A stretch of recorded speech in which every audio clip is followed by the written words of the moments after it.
Welcome back, folks, to another episode of MLM from Ruin to Refresh. PJ here, and it's time for another DMC challenge. And this time we're going to be doing any TV or film vehicle, and I've chosen to do a Capri. And the idea is that I'm going to turn it into the one used by the professionals, primarily Bodie, the silver version. So we're going to be doing this one, and I've got a set of decals to do the stripes on the side. It is a Corgi made in Great Britain, Ford Capri 3.0s. These were best known used by CI5 in this show, primarily the Mark III and the Mark II. Two were used. Bodie drove the silver version from 1978 to 81, and Doyle a gold one from 1980 to 81. In the first season, a silver Mark II with a black vinyl roof and a Series X body kit was briefly used. The first two cars mentioned still exist and were saved from being scrapped and were stored in the 1990s. But the existence of the silver Mark II, driven by Bodie, is uncertain and debated. This is all according to Wikipedia. So that's what we're going to be doing. We're going to be rehashing the engine, and there's a partial self in the back. We're going to have to try and get this rear window out without causing too much damage. We'll be spraying it predominantly silver, as I said. Not sure what colour I'm going to do the base yet. That's a good question. 3 taps in this one to get off. So let's get the tools out and see what we can do with this. And I'll catch you in a few. Cheers.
So welcome to the reveal, folks, of our Corgi Toys Capri 3.0s.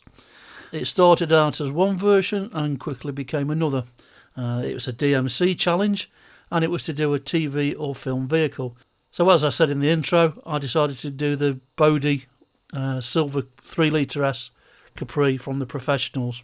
The only thing I had problems with this one was I had to grind out the clamps that held the axles in part. The footage is missing from that. I do apologise. I had a bit of problems with my camera, so but the majority of everything that I did to the cars there and that we did in the build. So as I say, this is a DMC challenge, and as always, my thanks go to our friends, the members of the DMC Facebook group who take part in these challenges. Please visit their sites and look at their builds as well. This is PJ signing off till next month, where we'll be doing the Anything Goes build. So not quite sure what I'm going to do yet, but we'll get round to doing something. So I'll see you soon. Cheers.